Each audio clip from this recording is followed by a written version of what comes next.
So our first question really is a general one. How do doctors like yourself get involved in transplanting multiple organs? I assume this is not something that most people have to go through in medical school. Well, I think it should be how do we get involved in transplanting organs in the first place? So I think the multi-organ transplant is just a combination of different transplant procedures. So basically, it's a combination of doing, for in this case, a heart transplant, a liver transplant, and a kidney transplant. And really, the only way it differs, the main way it differs from transplanting single organs is just bringing all these three organs together. So there are various different pathways by which doctors end up transplanting organs. For example, from the thoracic point of view, because I'm a cardiothoracic surgeon, we do heart surgeries and lung surgeries, and some of us specialize in transplanting these organs as well. The pathway in abdominal surgery for abdominal transplant, which is the bulk of transplants done are in our abdominal organs, which Dr. Florman can expand on the pathway. That's a bit different how you end up Why does a patient need all three of these? We do these because there's a need, because we had a patient who had the need for a heart transplant but couldn't have it because he also had kidney failure and he didn't have a good liver. So the patient drove this, not so much that we thought, hey, let's just replace a bunch of organs. But to follow up with what Dr. Anyanwu said, transplant surgeons for the abdominal organs go through general surgery and then train in liver, kidney, pancreas, intestine transplant, and ultimately most specialize in one or several of those. So the expertise lies with the individual and what the experience is. We have a lot of experience in each of these organs individually. So when a patient comes and has the need for multiple organs, because that's what their disease process requires to be fixed, we do it. What is the history of this kind of transplantation of multiple organs? Is it something that's relatively common or pretty rare? Historically, it was rare, but the better the outcomes have been with each organ individually, and the better the techniques have become and the immunosuppressant medications have become, the indications have expanded. So historically, we wouldn't think of doing a heart and a liver transplant, particularly those two, because the expertise needed is on both sides of the diaphragm. And so it really requires not only the expertise in each of those organs, but it requires the surgeons and the teams, medical and surgical, pre-transplant, in the operating room, and after transplant, to have the willingness and the ability to work together. And that might be one of the things that separates our ability to do this from others who haven't done this. Not having gone to medical school, this is not my area, but I have to imagine that the transplantation of multiple organs like this is something that it wasn't attempted a whole lot because it was pretty risky. Is this something like this particular transplantation of these three organs? Is it something that had been attempted very often in New York State specifically?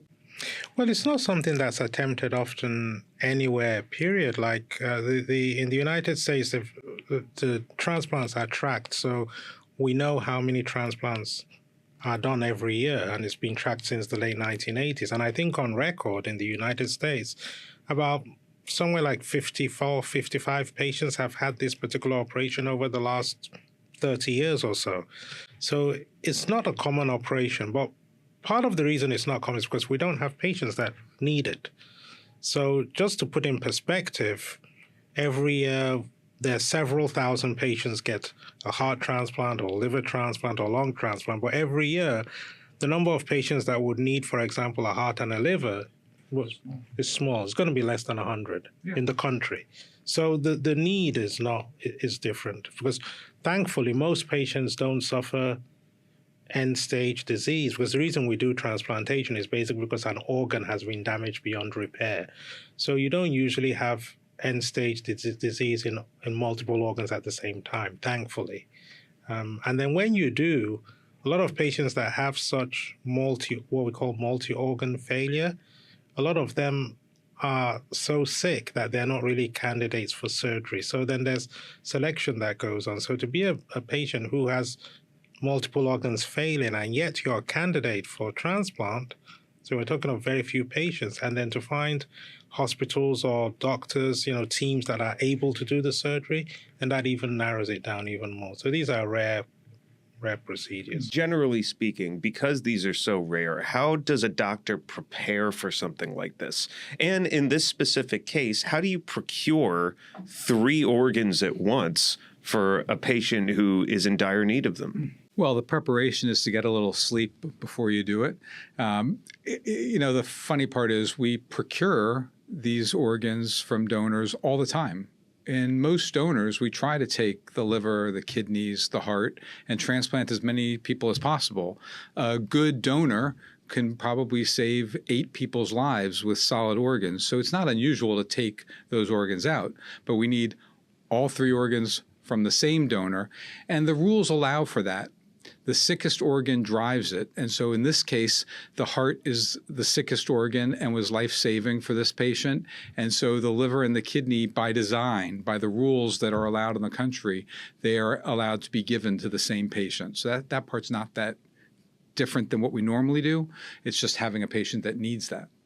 What kinds of ethical dilemmas do you run into regarding who receives an organ and who doesn't? Are there any guidelines around that, or can just anyone at any time receive an organ that they need? No, transplantation is highly regulated everywhere, and we have large groups here that review this in what we call recipient review committees, where we present the patients and what their needs are. There are significant ethical considerations, especially when you're going to give more than one organ to one patient. It means that those 3 organs weren't used in a different patient.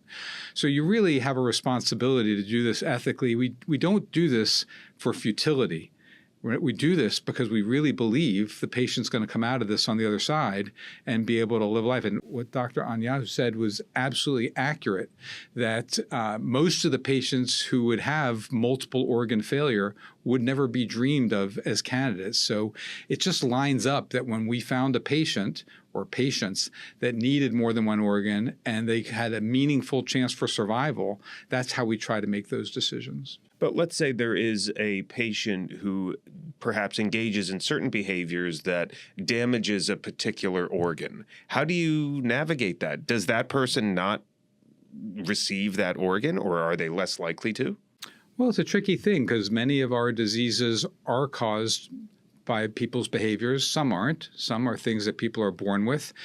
Some are things that they've potentially participated in and done to themselves. But we don't judge that. We're just trying to provide care. We have some guidelines. We're not doing people who are actively doing certain things, and they have to commit to a certain lifestyle, and they have to be willing to take the medicines afterwards. And there's a committee not just made up of surgeons and not just made up of medical people, but also we sometimes, when it's indicated, we have ethicists, we have social workers, we have all different kinds of people who participate in the process to make sure that we're making rational decisions. And sometimes it is controversial. And part of the evaluation for any organ transplant involves a social worker, and often, sometimes even a psychiatrist. And if there's any of these behaviors that we feel could potentially threaten the benefits of the organ or the survival of the patient, for example, let's say a patient drinks a lot of alcohol and that we think that might damage the transplanted organ, then the patient would have to have in place a strategy by which we think that the patient can stay off the alcohol and that's going to succeed. So we involve the social workers and a whole team to evaluate and have a plan in place to prevent that from happening. And usually, most of the time, it's successful. Sometimes it's not. But we would certainly do our due diligence that way and try, because, as you said, there are ethics. For each person you transplant, you end up denying another person an opportunity to transplant. So what we want is we want to do our best to make sure as many of these organs end up in recipients, in patients who will take care of them and get a long benefit from them. Of course. Well, this is a critical point. So there are about 120,000 people in the United States right now waiting for an organ, and many of them, most of those people are actually waiting for kidneys, about 90,000. about half of them won't ever get a kidney. There just aren't enough organs to go around. So how we use the ones that we do have is highly regulated and involves a lot of ethics and moral considerations. We do, as a country, give extra priority to children. If you're under 18, that sounds fair. But a 24-year-old and a 64-year-old get the same consideration based on age. Maybe that's right, maybe that's wrong. These are very difficult issues to try to sort out and try to understand who should get more priority or who should get less. Why kidneys? Why are kidneys the most in-demand organ? Because there are about 500,000 people with kidney failure in the United States, and 90,000 of them are on the kidney transplant waiting list. Probably if we had more organs to go around, a lot more of those people would be considered. And also, you'd be shocked by the success. The success of kidney transplant and liver and heart transplant are remarkable. So as the success has improved, so have the indications. And we used to not transplant people over 50, then over 60, then over 70. And we've done a kidney transplant here in an 86-year-old. That's not going to be every day, and it's not going to be every person.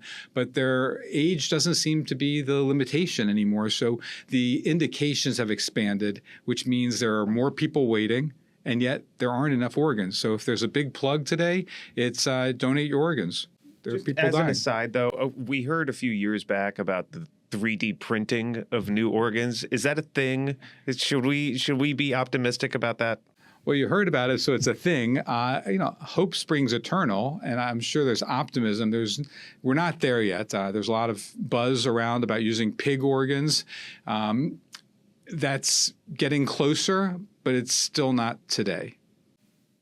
Now, before we get to the patient himself in this situation, how do you choreograph a triple transplant among multiple teams?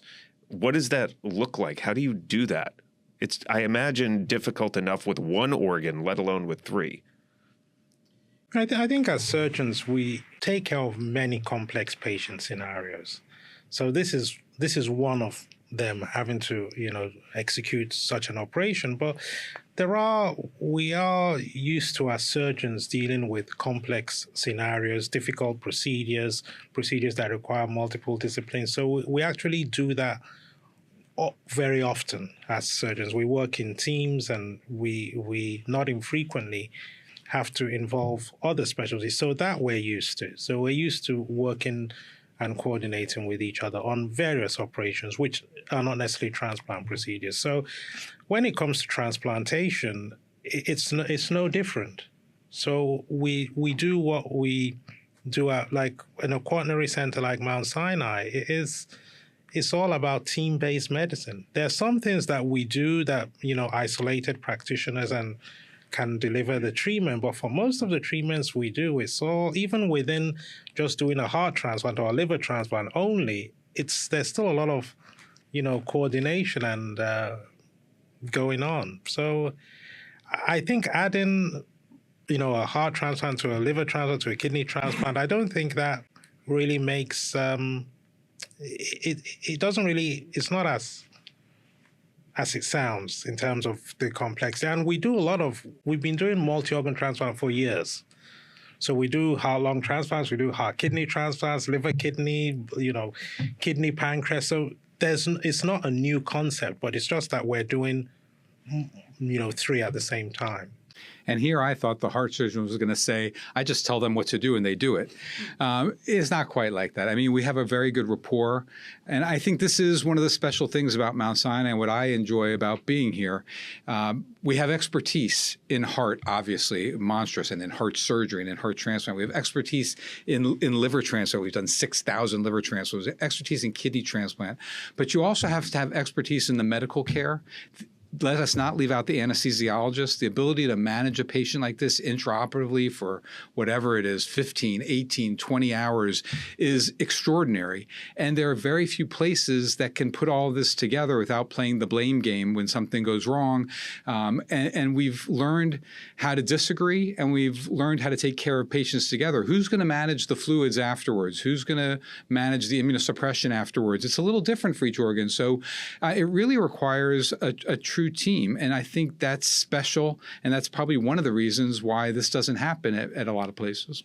And to that point, Dr. Florman, you've talked about how there are only a few places in America that could pull off an operation like this.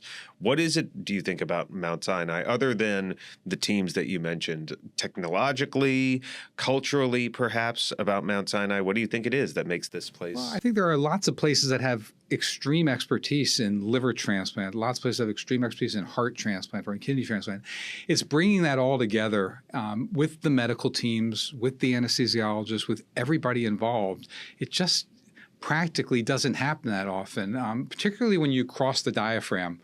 I live on the lower side. He lives on the upper side. Heart and lung, they talk to each other every day. They speak the same language. Livers, kidneys, pancreas, we tend to speak the same language too. It's when you try to combine that that it's more challenging, and there aren't a lot of places that want to take on this type of transplant with people that are this sick, because the chances of success are dramatically lower. Anytime you add one more organ, the chances of success go down.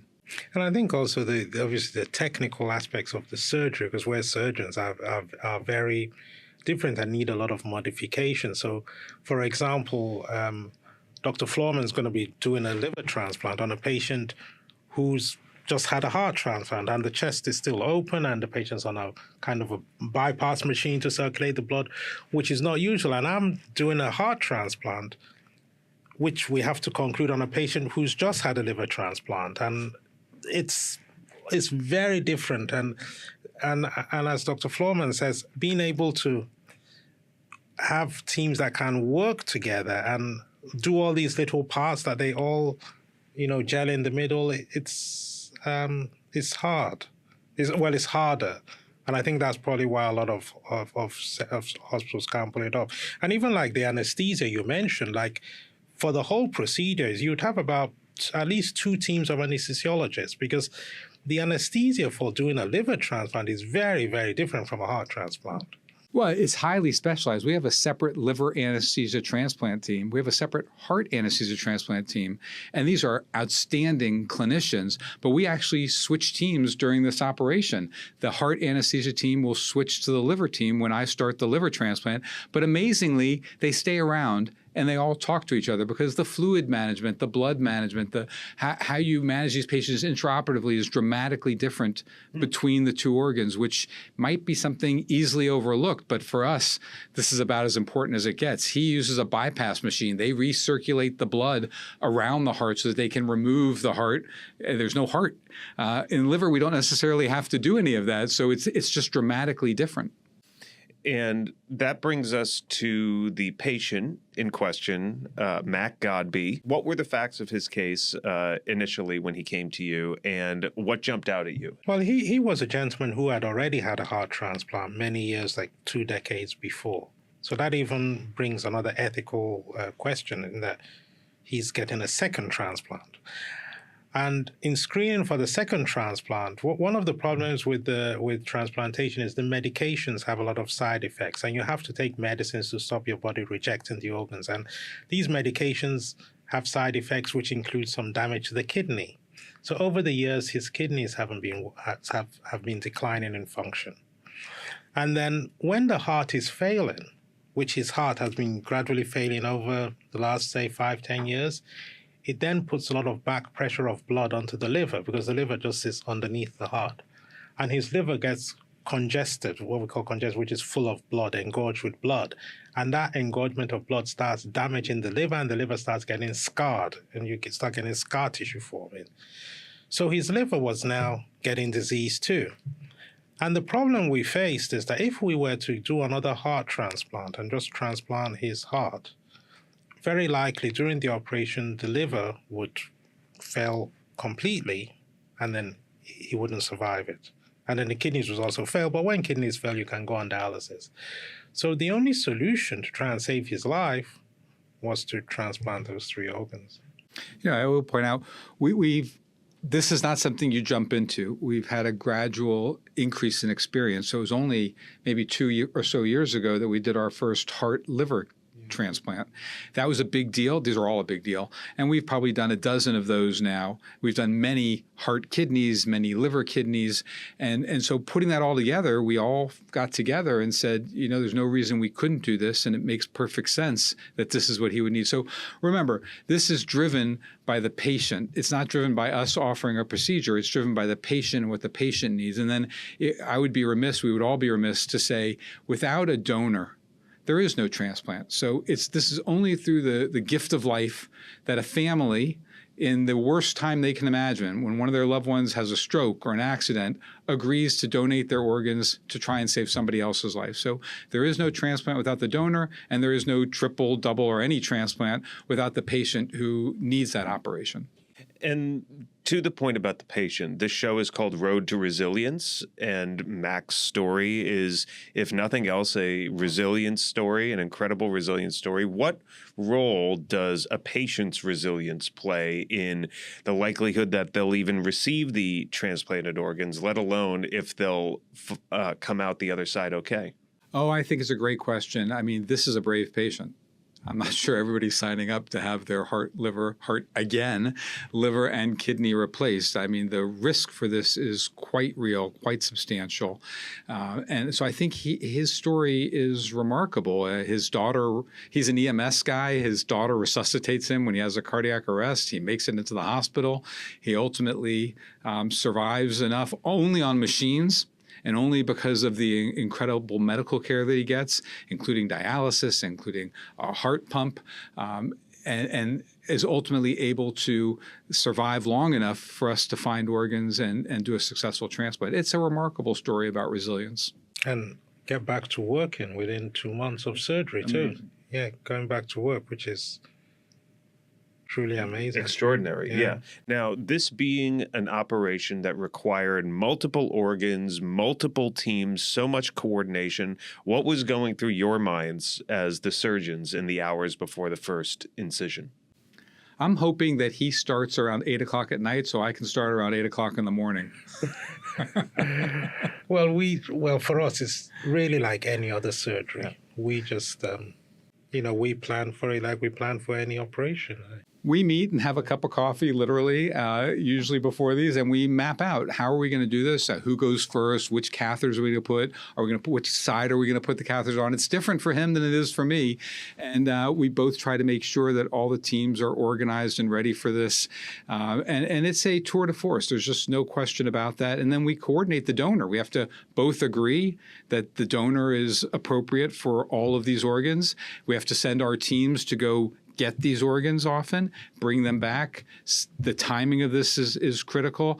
And then we understand each other. When he replaces the heart, he lets me know where he's at. And at a certain point, I come in, do the liver, do the kidney, and he's readily available. He's still here. The teams are still here. There is a lot of coordination and effort. But at the end of the day, what we do is the same thing we do if it was just the liver alone, the heart alone, or the kidney alone. Sure. But it is a dance. But the preparation is it's very simplified because it didn't really start that day or the day he had the surgery. Actually, it starts weeks, sometimes months before. So Dr. Florman and I would have already met and planned how we're going to do a particular surgery. And for example, we have a patient now who also had a previous transplant who needs a heart, liver, and kidney, but it's a much more complex scenario than this one. And we met about 4 weeks ago planning what we would do. So whenever we get to do the patient's operation, we already have our plan in mind and we just put it to place. But tell them the punchline. We're having a cup of coffee and a patient stops to say hello and waves to him, and it turned out to be the patient that we're talking about, which was remarkable. Most of the time we don't actually talk to each other the day of the transplant other than make sure that we both agree on the donor, because we've already had these discussions. We know what's coming. Just tell me what time we're going to go, and we go. So between your experience in the field, your preparation for a given surgery, and the amount of support you have from your respective teams, it's not like you're stepping into the operating room and the true weight and emotional toll hits you. No, but I will acknowledge, I've done a couple of thousand transplants, I can tell you, this one, these all give you you want the patients to do well. You don't want to do this and have a failure. Nobody wants to fail, but the stakes are high, and there are people who don't make it through it. So you have to believe in your decision making. You have to believe in your team. You have to believe in your partners, and the patient has to believe in you. Well, to your point, the use of the word failure, what determines success or failure? If the patient survives 6 months or a year and then perhaps passes away from something else, that's a success. Well, I think the failure that surgeons are most concerned about is there's a real risk for intraoperative death. You can die in the operating room doing this, either from the heart, from the liver, from both. You can die immediately afterwards. I think getting out of the hospital is a big triumph. We have a rule: we don't pound our chests till you go home and stay home. But yes, I mean, people die. That's the nature of life. So, but how do we measure success in the world of transplant and insurance companies and oversight? 1 year survival is a monstrous measure of success. But the first part is to get out of the operating room and to survive the operation and go home. And really, we want to basically give the patient the opportunity and all the best shot at surviving in the long term. So basically, that's what we're trying to achieve. As you say, they could still succumb to an infection or a stroke or a cancer and not survive, a year or 2 or 3 later. But we want to put them in the best position that we can from the get-go, which will be a patient, having all these organs functioning, the patient recovered, no infection, and the patient, goes back home to live an independent life. And then hopefully with the team taking care of the patient with medications and the patient's efforts will hopefully get long-term, improvement in quality of life and survival. Sometimes it doesn't happen, but most of the times it does. Most of the times, if you can get the patient home in a good health condition for the first 6-12 months after surgery, most of those patients will go on to get years of benefit from transplant. And I would point out, this particular patient does not leave the hospital without a transplant. He dies in the hospital. So, it's always a risk-benefit consideration. In fact, this particular patient almost died. It was like Christmas last year. He was dying. We had to rush him to the operating room. Sometime, I think it was just after Christmas, to put in these heart pumps to save his life. He wouldn't have even survived till the new year. It was that bad. But then remember, we talked a little bit about this. We can't do this unless we believe we're going to be successful, because whenever we take an organ for one person, we've taken it away from somebody else. There's a lot of weight of that and responsibility that goes along with that to try and make decisions that are sensible and that aren't futile. Well, also in those sorts of situations where it is a true emergency and this patient is going to die if they don't receive this organ immediately, I imagine those sorts of conversations and ethical dilemmas are further enhanced because you're operating on such a limited timeline. We're used to this and these types of complex decision makings. These are not made alone. No one person gets to say yes or no. But there are teams involved in this. But we really want, especially in patients this sick, this complex, we really don't want to do futile operations. We want to do this because we really believe they're going to make it. The proof's in the pudding. He did fantastic, and so did the next patient. But if one doesn't make it, it doesn't mean it's the wrong decision. These are unbelievably high-risk cases. Dr. Anyanwu, you've talked about how it takes a village to get a patient through a procedure like this. We've touched upon the role of teamwork here, but could you reiterate, how many teams truly work on a patient like this? I don't think either of you folks would ever say that it just comes down to the surgeons. It comes down to the entire unit working as almost a symphony. It's the entire unit. For example, we haven't talked about the intensive care, for example. The effort in terms of the nursing care and the physicians taking care of the patient in intensive care in the first, say, week after a combined organ is phenomenal. We put in a lot of work, but in a way, pales in comparison because we might focus very heavily for, say, 24 hours in doing the surgery and fixing the patient. But without what comes next, the patient stands no chance. Like, it's a real rough road for the next week or two. To get them through, I will say to get them to the surgery, the cardiologist, the nephrologist, the hepatologist, the intensive, everybody taking care of them leading up to the surgery is equally as complex. People say, well, how do you operate for so long? I don't know about you, but for me, every operation feels like it was 20 minutes. I mean, I'm in my zone. I'm doing my thing. I do what I love. And we tend to get a lot of the glory, but this is what we love doing. I mean, but we got to do it with other people and manage this in a way that the patient succeeds and that is successful. And there's the trick. Could you talk about the role of nurses and nurse practitioners on your teams? Wow.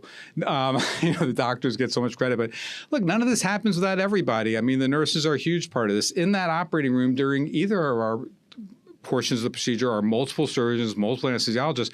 There's also a veritable army of nurses, perfusionists to man some of these pumps, circulating nurses who get the equipment, scrub nurses who pass us the instruments. This is all part of it. I can't have somebody who's used to passing a heart instrument pass me my instrument.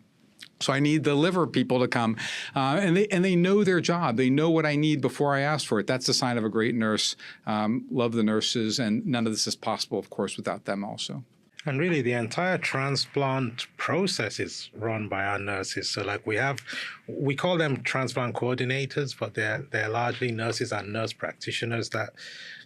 It's in terms of the patient care and organization that goes around, putting everyone together. These coordinators run the show. You can't do it without them. You think the complexity of the transplant, setting this up, the transportation to send the team to another hospital, another city, the airplane, the ambulances, getting that back, setting up the operating room, the blood bank, all those logistics. If he and I were responsible for that, I don't think any of this would ever happen. This is done by our nurses and our nurse practitioners and our coordinators.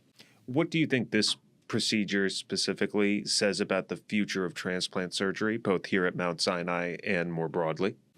Well, we're already seeing this. So since we did this, we now have, I think, 4 or 5 patients that want to have this.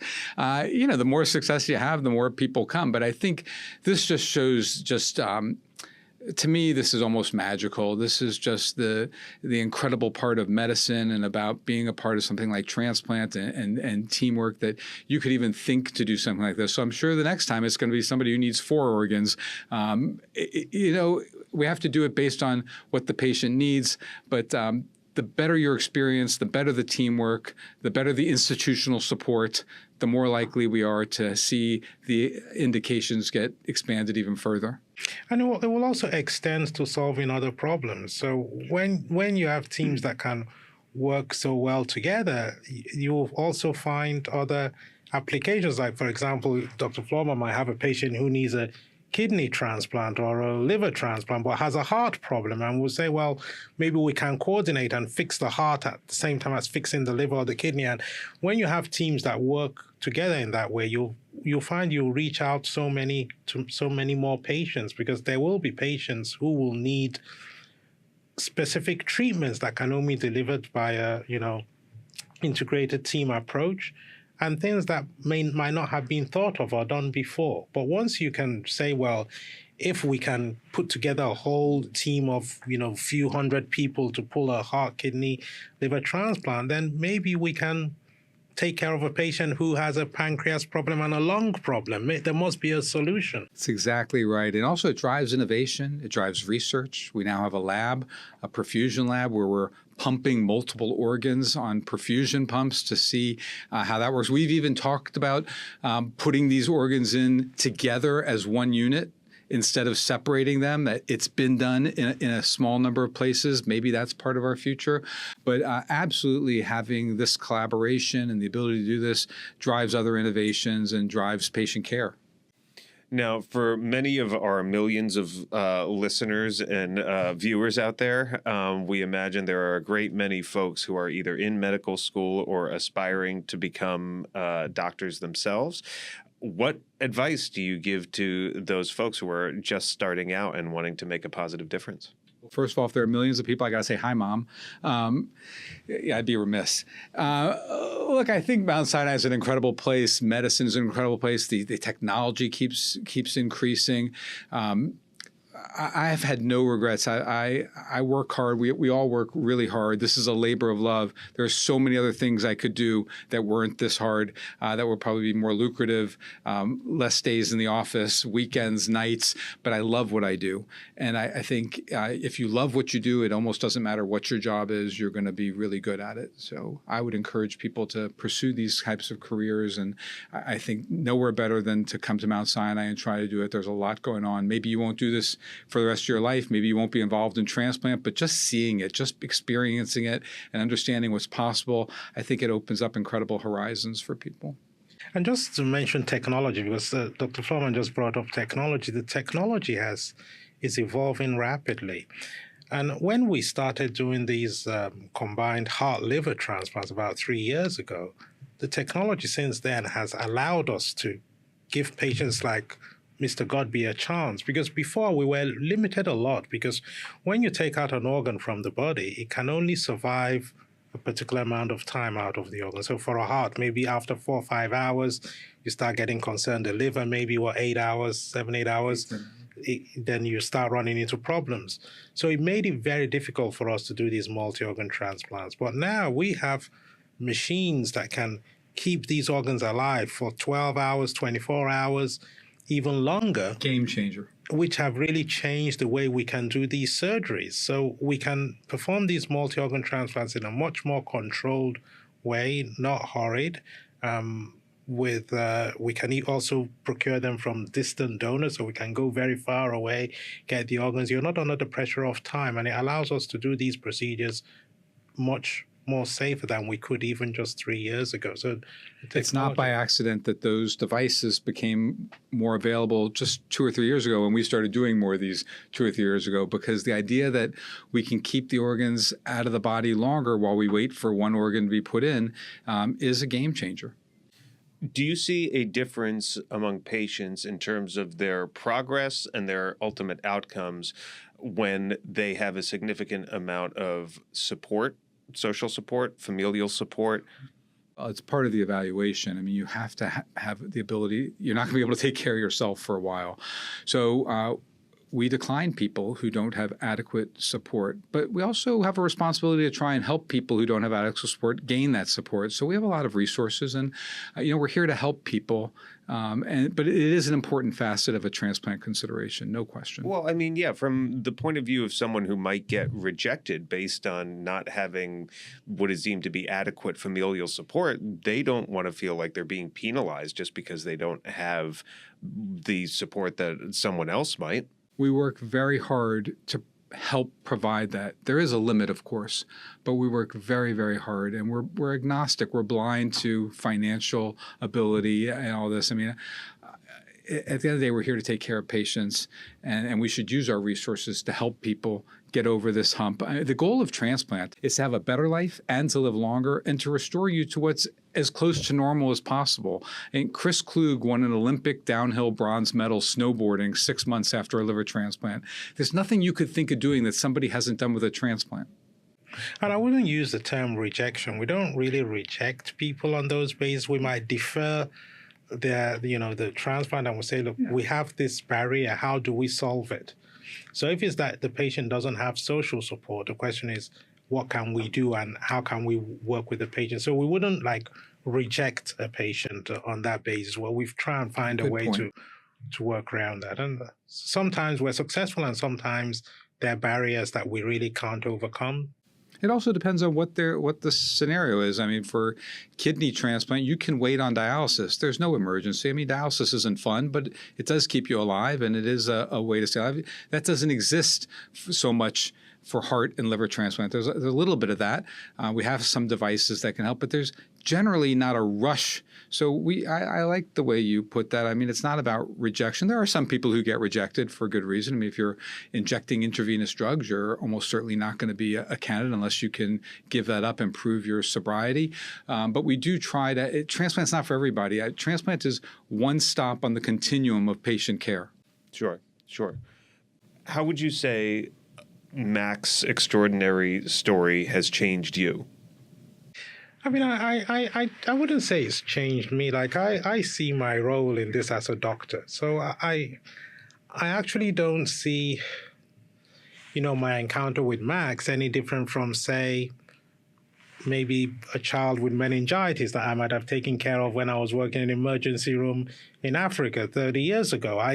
It's just someone who is sick and is in need of care, and we delivered that care. His happened to be very complex and complicated, but I see doing my duty as a doctor. I don't see it as anything different. Yeah, I think I feel the same. Look, it's gratifying to see somebody do well who's that sick. I mean, it's amazing. And it's gratifying to know that we work with teams that are capable of coming together and providing this kind of care.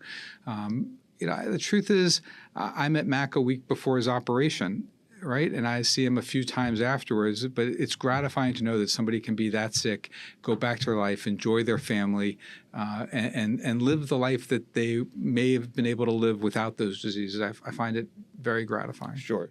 But I tell you what I think is most gratifying, which Dr. Florman said earlier, is that a family in their time of grief have brought such, improvement to another human being, because this would never have happened if a family in a very difficult time donated their organs. And I think that's where, that's the most gratifying thing of seeing him alive, is that there's a family somewhere that, they had a great loss, but something positive happened despite, a difficult time. Finally, for all of those millions of viewers out there in Radio Land, a great many of them are likely medical professionals themselves. What do you think it's important for medical professionals and doctors specifically to take from this surgery? Well, I think even within our own great institution, sometimes there's a failure of imagination. There's nothing wrong with asking, could this patient have more than one organ? Are these things possible? Frequently, the answer is no, but you know what? Sometimes the answer is yes. So I think that's part of it. I also think, getting back to donation, signing the back of your driver's license is nice. That's not really something we enforce legally. We might be able to, but somebody would probably go on the corner and say they coerced me and call CNN. And the thing is, you have to talk to your loved ones, the people involved in your life who make the decisions. I have to do that. You have to do that. And make sure they know that, if something untimely or untoward happens to me, I want you to know that this is what I wanted. I wanted to try and help save somebody else. We don't ask for bad things to happen to other people. We just try to make something good come out of it. And only there are 3,000 hospitals in the United States. There are only about 250 or so transplant programs, right? So the vast majority of hospitals don't do transplant, yet all of us can help save a life by donating organs. And I think the only other thing I'll add to that is, for doctors, use the people that surround you. There are so many of your colleagues, and both physicians and non-physicians with expertise around you. Use them, and you can find that if you work together rather than against each other, competing with each other, you can achieve a lot of great things. Because we wouldn't be discussing this if we don't work together, and us working together is just the tip of the iceberg. There's so many other doctors, nurses, technicians, everyone's putting together and build a good team. Things like this can't happen without a good team. You have to have a good team. For example, so we do the heart transplant, Dr. Florman does the liver transplant, kidney transplant. During that period of time he's operating, I just go and have a rest. I don't even think about what's going on, because I know that the patient is being taken care of in the way I would want the patient taken care of, and vice versa. So you have to surround yourself with a team you can trust and build that team. And I'd also just point out, because you asked about Mr. Godby, everything we've done hasn't always resulted in such a success. So one of the things about his case is a reminder that we are successful even in some of our failures. Not every patient has done perfectly. That's part of the risk. That's part of what we signed up for. So there has to be real trust, not just between the two of us, but between the entire team and institutional support for this. That these things don't happen by chance or by accident. They have to be built over time with institutional investment and with resources, and with every facet of this has to be in place, or you just shouldn't be doing it. Last question. This was a 20-hour surgery. And in something that long, do you listen to music? And is there a music that's best to listen to when you're conducting a transplant surgery? Wow, you first. Well, I listen to music, but I let the team pick what we listen to. And, and I tell them, like, if you want me to, finish up quickly, then you better not put music that's going to send me to sleep. So they know what they put, and then we just keep suturing quickly. Yeah, I get asked that so frequently. I also let the team do it, but I have certain rules. No country or Western. I softened up a little on that. Not too into punk, and I definitely don't like the N-word. And it has to be a little low in the background. I will tell you that actually sewing in the liver should be very inspiring. And somebody chose Country Road, Take Me Home during Mr. Godby's transplant. I'm not going to ever forget that. And we had to quickly switch to AC/DC. But, the music should be secondary, and that's what I tell everybody. But yes, we listen to music. Doctors Sandy Florman and Anyanwu, thank you so much for your time and expertise.